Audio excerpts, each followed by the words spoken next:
আজকে আমরা আলোচনা করব কলরাস ল অর্থাৎ Kohlrausch law independent migration. Lambda m0 equal to nu plus lambda plus 0 plus nu minus lambda minus 0। এবারে এই কলরাস ইন্ডিপেন্ডেন্ট মাইগ্রেশন এর এক্সপেরিমেন্ট এভিডেন্স আমরা আলোচনা করব।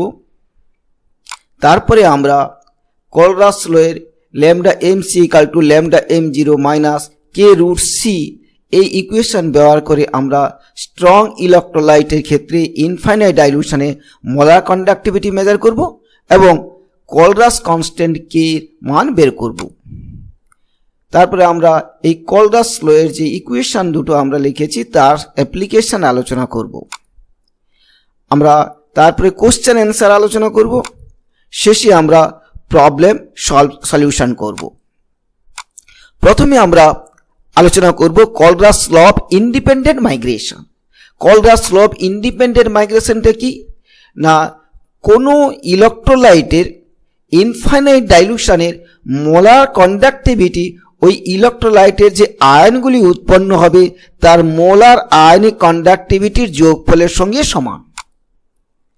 সেই ইকুয়েশনটা হচ্ছে lambda m0 equal to nu plus lambda plus 0 plus nu minus lambda minus 0।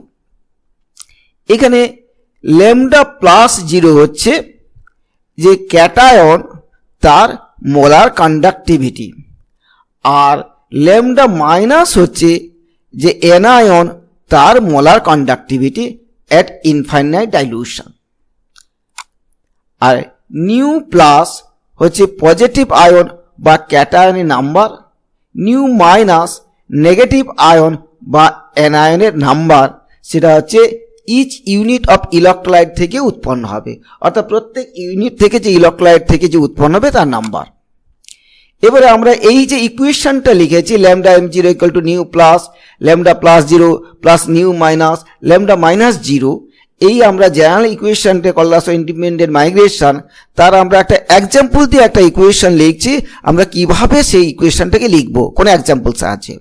এখানে আমরা অ্যালুমিনিয়াম সালফেট নিয়েছি Al2SO4 এটা টোটালি আয়নাইজড করেছি 2Al3 প্লাস প্লাস 3SO4 2 তাহলে এখানটায় আমরা যে অ্যালুমিনিয়াম আয়ন ক্যাটায়ন তার সংখ্যা হচ্ছে 2, সালফেট আয়ন অ্যানায়ন তার সংখ্যা হচ্ছে 3।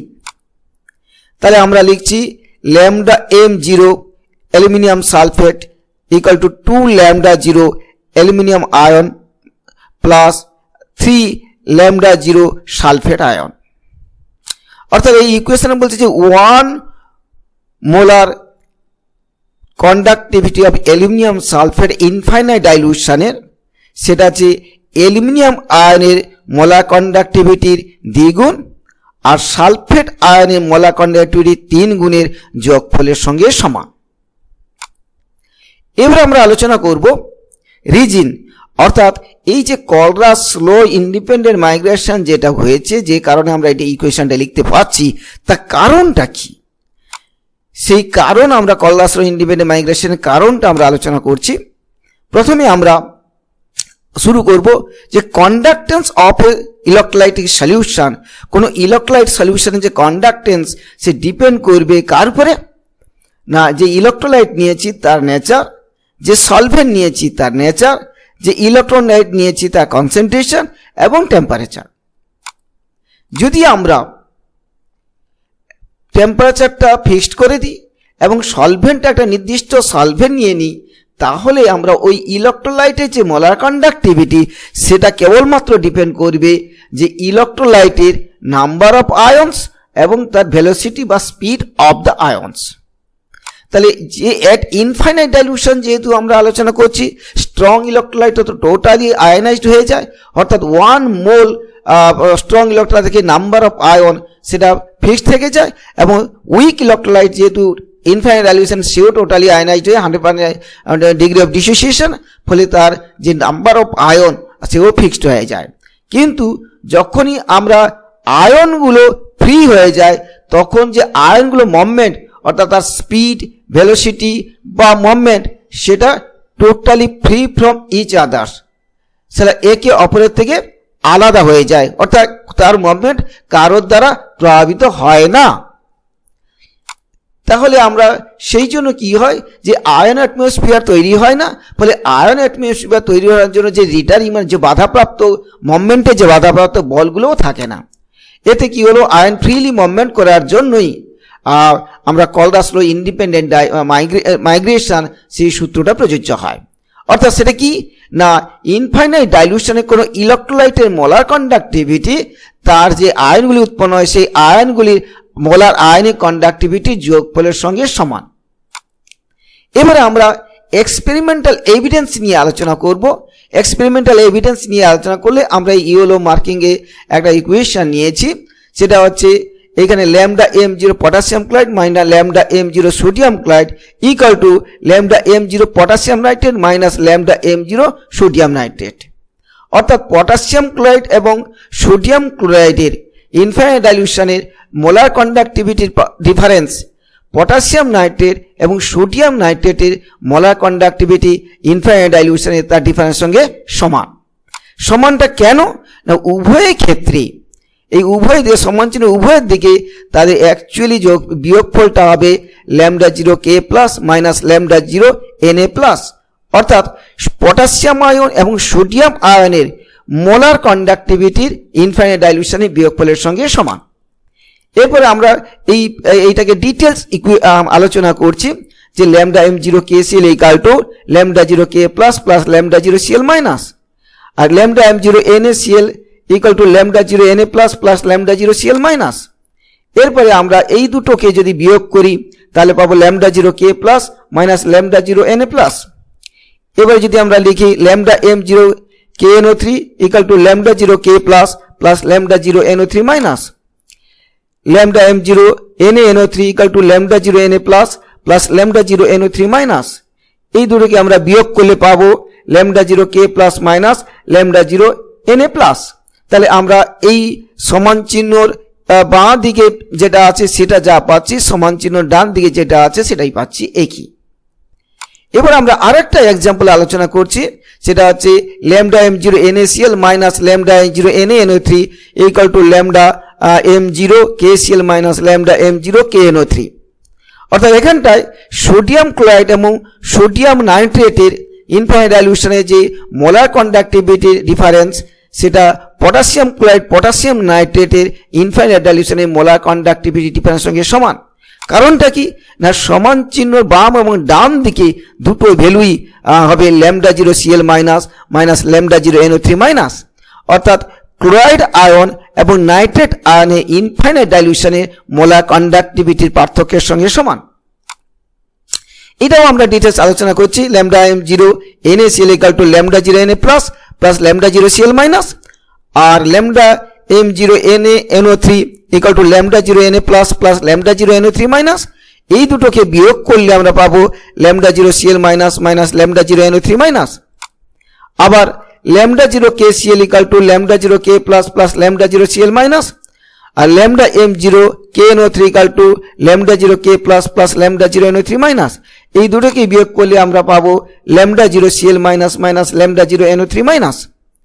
তাহলে এইখানে আমরা যে দুটো ইয়েলো মার্কিং এ যে এভিডেন্স নিয়েছি, এক্সপেরিমেন্টাল ভ্যালু নিয়েছি, সেইখানে প্রথমটাতে আমরা নিয়েছি কমন অ্যানায়ন অর্থাৎ পটাশিয়াম ক্লোরাইড সোডিয়াম ক্লোরাইড আর পটাশিয়াম নাইট্রেট সোডিয়াম নাইট্রেট, আর দ্বিতীয়টা ক্ষেত্রে নিয়েছি কমন ক্যাটায়ন যেটা sodium chloride sodium nitrate potassium chloride potassium nitrate. এরপরে আমরা আলোচনা করব যে স্ট্রং ইলেকট্রোলাইটের ক্ষেত্রে ইনফাইনাইট ডাইলিউশনে মোলার কন্ডাক্টিভিটি কিভাবে আমরা মেজার করব। এখানে আমরা প্রথমে কলরাস ল লিখেছি lambda MC equal to lambda M0 minus K root C।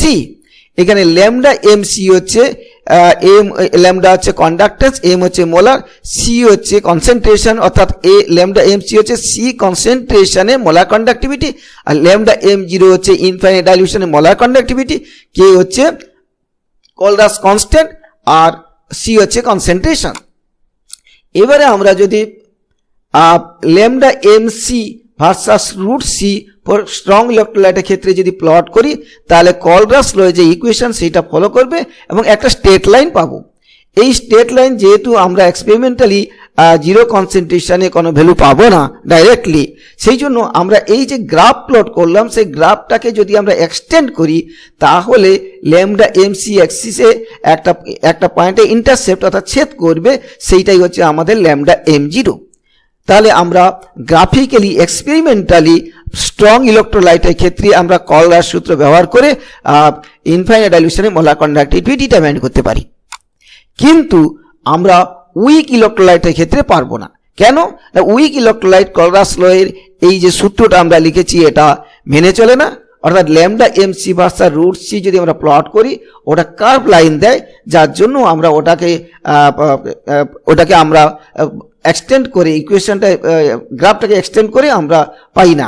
সেই জন্য আমরা ইনডাইরেক্ট মেথডে অর্থাৎ উইক ইলেকট্রোলাইটের মোলার কন্ডাক্টিভিটি ইনফাইনাইট ডাইলিউশনে মেজার করি, ওই স্ট্রং ইলেকট্রোলাইটের মোলার কন্ডাক্টিভিটি ইনফাইনাইট ডাইলিউশনে বের করে ইউজ করে। কি আমরা একটা উইক ইলেকট্রোলাইট BA নিয়েছি যা ইনফাইনাইট ডাইলিউশনে মোলার কন্ডাক্টিভিটি ল্যামডা M0, তাহলে আমরা Kohlrausch law of independent migration অনুযায়ী লিখতে পারি lambda M0 BA equal to lambda 0 B plus plus lambda 0 A minus. আমরা এই BA উইক ইলেকট্রোলাইটের ইনফাইনাইট ডাইলিউশনে মোলার কন্ডাক্টিভিটি বের করার জন্য আমরা BX YA এবং XY তিনটা স্ট্রং ইলেকট্রোলাইট নিয়েছি, যেখানে BX এবং YA-টাকে যোগ করব এবং XY-কে বিয়োগ করে দেব, যার জন্য আমার BA-টা থেকে যাবে। সেটা আমরা লিখছি lambda M0 BA equal to lambda M0 BX plus lambda M0 YA minus lambda M0 YX। এবারে আমরা এইটাকে যদি আমরা ডিটেলস ভেঙে আলোচনা করি তাহলে আমরা এইটাই পেয়ে যাব। সেটা দেখি, অর্থাৎ এইখানটায় BX অর্থাৎ ল্যামডা M0 BX সমান লিখছি lambda 0 B plus plus lambda 0 X minus. আবার ল্যামডা M0 YA কে আমরা ভাঙালে লিখলাম, যদিও এখানে প্লাস আছে তাহলে plus lambda 0 Y plus plus lambda 0 A minus. আবার এখানে মাইনাস আছে, ল্যামডা M0 YX এর জায়গায় আমরা লিখছি minus lambda 0 Y plus minus lambda 0 X minus. এবারে আমরা এটাকে কাটাকাটি করলে আমরা পাবো lambda 0 B plus plus lambda 0 A minus. অর্থাৎ আমরা অ্যাকচুয়ালি এইখানটায় যেটা লিখেছিলাম এইটাকে আমরা তাই পেয়ে গেলাম। এইভাবে আমরা ইউজ করে আমরা স্ট্রং ইলেকট্রোলাইটের ইনফাইনাইট ডাইলিউশনে মোলার কন্ডাক্টিভিটি ইউজ করে উইক ইলেকট্রোলাইটের ইনফাইনাইট ডাইলিউশনে মোলার কন্ডাক্টিভিটি ডিটারমাইন করতে পারি। এরপরে আমরা আলোচনা করব যে উইক ইলেকট্রোলাইটের ক্ষেত্রে ডিগ্রি অফ ডিসোসিয়েশনটা কি করে আমরা পাবো। সেটা degree of dissociation alpha equal to lambda MC by lambda M0। আমরা ল্যামডা M0 অর্থাৎ উইক ইলেকট্রোলাইটের ইনফাইনাইট ডাইলিউশনে মোলার কন্ডাক্টিভিটি কীভাবে বের করে আলোচনা করেছি, আর এক্সপেরিমেন্টালি আমরা ইনস্ট্রুমেন্ট ইউজ করে নিয়ে ল্যামডা MC অর্থাৎ এই পার্টিকুলার কনসেন্ট্রেশনে মোলার কন্ডাক্টিভিটি কোথা পেয়ে যাব। তাহলে এই দুটো রেশিও করলে আমরা উইক ইলেকট্রোলাইটের ক্ষেত্রে ডিগ্রি অফ ডিসোসিয়েশনটা পেয়ে যাব। এরপরে আমরা কি আলোচনা করব না, এরপরে আমরা আলোচনা করব একটা কোশ্চেন আলোচনা করব। সেই কোশ্চেনটা কি না, using Kohlrausch law experimentally we obtain molar conductivity at infinite dilution for strong electrolyte not for weak electrolyte. Why? অর্থাৎ প্রশ্নটা হচ্ছে যে আমরা কলরাস ইকুয়েশনটা যে ব্যবহার করেছিলাম সেখানে আমরা স্ট্রং ইলেকট্রোলাইটের ক্ষেত্রে ইনফাইনাইট ডাইলিউশনে মোলার কন্ডাক্টিভিটি এক্সপেরিমেন্টালি পেয়েছি গ্রাফিক্যালি, কিন্তু উইক ইলেকট্রোলাইটের ক্ষেত্রে পাবো না কেন? যদিও আমরা আলোচনা করছি তাও আমরা কোশ্চেন আকারে আলোচনা করছি। অর্থাৎ কলরাসের যে সূত্রটা লিখেছিলাম lambda MC equal to lambda M0 minus K root C, এখানে K হচ্ছে কলরাস কনস্ট্যান্ট। এইখানটায় আমরা বলেছি যে স্ট্রং ইলেকট্রোলাইটের ক্ষেত্রে lambda MC versus root C যদি প্লট করি তাহলে এটা কলরাস ইকুয়েশনটা মেনে চলে, আর এটা স্ট্রেট লাইন আছে, স্ট্রেট লাইনকে যদি এক্সটেন্ড করে দিই ল্যামডা MC-তে যে পয়েন্টে ছেদ করে সেইটা হচ্ছে ল্যামডা M0 স্ট্রং ইলেকট্রোলাইটের ক্ষেত্রে। কিন্তু উইক ইলেকট্রোলাইটের ক্ষেত্রে যেহেতু কার্ভ লাইন আসে অর্থাৎ কলরাস লয়ে যে এই ইকুয়েশনটা এটা মেনে চলে না, ফলে কি হচ্ছে আমরা এইটাকে এক্সটেন্ড করলে আমরা প্রপার জায়গায় ইন্টারসেপ্ট করতে পারবো না, ওই ল্যামডা MC এক্সিসে ছেদ করতে পারবো না। তাই আমরা তাই আমরা উইক ইলেকট্রোলাইটের ক্ষেত্রে কলরাস ইকুয়েশন ইউজ করে আমরা ইনফাইনাইট ডাইলিউশনে মোলার কন্ডাক্টিভিটি বের করতে পারবো না। এরপরে আমরা কি আলোচনা করব না, আমরা বলেছিলাম এরপরে আমরা প্রবলেম আলোচনা করব এবং তার সলিউশন করব। প্রথম প্রবলেম হচ্ছে find the value of molar conductivity at infinite dilution lambda m0 of calcium sulphate and sulphuric acid at 25 degree centigrade. Given molar conductivity lambda m0 of HCl হচ্ছে 426.2, ক্যালসিয়াম ক্লোরাইড হচ্ছে 271.6, sodium chloride হচ্ছে 126.5, sodium sulphate হচ্ছে 249.8 siemens centimetre square per মোল respectively. তাহলে আমরা calcium সালফেটের ক্ষেত্রে আমরা লিখছি lambda m0 calcium sulphate equal to lambda m0 calcium chloride plus lambda m0 sodium sulphate minus 2 into lambda m0 sodium chloride. তাহলে এখানটা যেহেতু আমরা ক্যালসিয়াম সালফেট বের করতে চাইছি, আমি আগেকার মতন করে তাহলে ক্যালসিয়াম কন্টেনিং আমরা একটা কম্পাউন্ড নেব যেটাকে আমরা দেওয়া আছে, সেটা হচ্ছে ক্যালসিয়াম ক্লোরাইড, সেজন্য এখানে লিখেছি। তারপরে আমরা সালফেট কন্টেনিং একটা কম্পাউন্ড দেবো যেখানে আমরা দেওয়া আছে, সেটা হচ্ছে সোডিয়াম সালফেট। তাহলে এই দুটো আমি যোগ করে নিয়েছি। এবারে আমাদের দেখা আছে যে এখানে ক্যালসিয়াম ক্লোরাইড আয়ন আর এখানে সোডিয়াম আয়ন এক্সেস আছে, সেই জন্য আমাকে এখানে সোডিয়াম ক্লোরাইড বিয়োগ করেছি। যেহেতু এখানে দুটো ক্লোরাইড আয়ন দুটো সোডিয়াম আয়ন আছে, তাই আমরা দুটো সোডিয়াম ক্লোরাইড বিয়োগ করে দিয়েছি। এইবারে আমরা ডাটাগুলো যদি বসিয়ে দিই ক্যালসিয়াম মোলার কন্ডাক্টিভিটি ইনফাইনাইট ডাইলিউশনে, তাহলে ক্যালসিয়াম ক্লোরাইডের ক্ষেত্রে 271.6, আর সোডিয়াম সালফেটের ক্ষেত্রে 249.8 এবং সোডিয়াম ক্লোরাইডের ক্ষেত্রে 126.5, আর এখানে -2 ছিল, এখানে -2 আমরা লিখেছি। এইবারে তার ইউনিট হচ্ছে সিমেন্স সেন্টিমিটার স্কোয়ার পার মোল। এইখানটা আমরা ক্যালকুলেশন করলে পাবো 268.4 সিমেন্স সেন্টিমিটার স্কোয়ার পার মোল। এরপরে আমরা সালফিউরিক অ্যাসিডের ক্ষেত্রে লিখছি lambda m0 H2SO4 equal to 2 lambda 0 HCl plus lambda 0 sodium sulphate minus 2 lambda 0 sodium chloride. তাহলে এখানটা যেহেতু H কন্টেনিং যে কম্পাউন্ড দেওয়া আছে সেটা হচ্ছে HCl এবং সালফেট কন্টেনিং যে কম্পাউন্ড দেওয়া আছে সোডিয়াম সালফেট, তাই আমরা এই দুটো যোগ করেছি। যেহেতু এখানে H2 আছে সালফিউরিক অ্যাসিডে, সেই জন্য আমরা এখানে 2 গুণ করেছি, আর বিয়োগ করেছি দুটো সোডিয়াম ক্লোরাইড, কেননা এইখানে দুটো ক্লোরাইড আয়ন আর এইখানটায় দুটো সোডিয়াম আয়ন, তাহলে এই দুটো এক্সেস হয়ে গেছে, এই দুটো সেই জন্য আমরা এখানে বিয়োগ করেছি।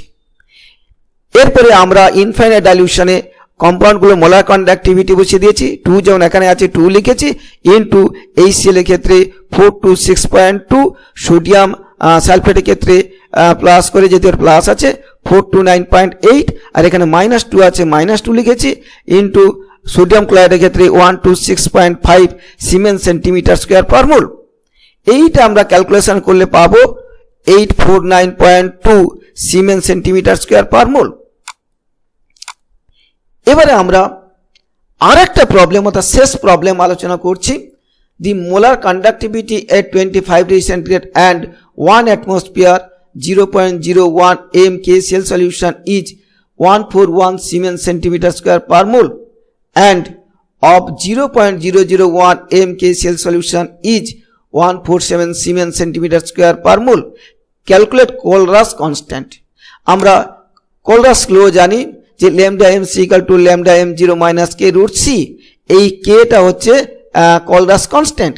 তাহলে এইখানে আমাদের যে দুটো কনসেন্ট্রেশন দেওয়া আছে এবং দুটো করসপন্ডিং মোলার কন্ডাক্টিভিটি দেওয়া আছে, তাহলে আমরা সেই রেসপেক্টে Colrush constant ডিটারমিনেশন যে ইকুয়েশনটা আসবে সেটা হচ্ছে k lambda ব্র্যাকেটে c2 মাইনাস lambda ব্র্যাকেটে c1 divide by √c1 minus √c2। তাহলে এখানে আমরা করসপন্ডিং c2টা আমাদের রেড মার্কিং এ লেখা আর c1 হচ্ছে ব্লু মার্কিং এ লেখাটা ডাটাগুলো। তাহলে আমি এইখানটা ল্যামডা mc2 অর্থাৎ c2 কনসেন্ট্রেশনে যে আমরা মোলার কন্ডাক্টিভিটি সেটা হচ্ছে 147 মাইনাস c1 রেসপেক্টে যে মোলার কন্ডাক্টিভিটি 141, তাহলে এখানে ইউনিট হচ্ছে সিমেন্স সেন্টিমিটার স্কোয়ার পার মোল। আবার এখানে c1 অর্থাৎ √c1 এর জায়গায় আমরা লিখছি 0.01 অর্থাৎ ব্লু মার্কিং এ যে কনসেন্ট্রেশনটা দেওয়া আছে, আর C2 হচ্ছে রেট মার্কেট কনসেন্ট্রেশন, সেটা হচ্ছে রুট ওভার দেওয়া আছে, রুট ওভার 0.001, আর এখানটায় মোল পার ডিএমকিউ, এখানে রুট। এইবারে এই ডাটাগুলোকে আমরা ক্যালকুলেশন করলে পাবো 87.75 সিমেন্স সেন্টিমিটার স্কোয়ার পার মোল, আর এখানে ডিভাইডেড বাই আমরা মোল ডিএমকিউ রুট। এইটা হচ্ছে আমাদের এখানে রাখছি। Thank you.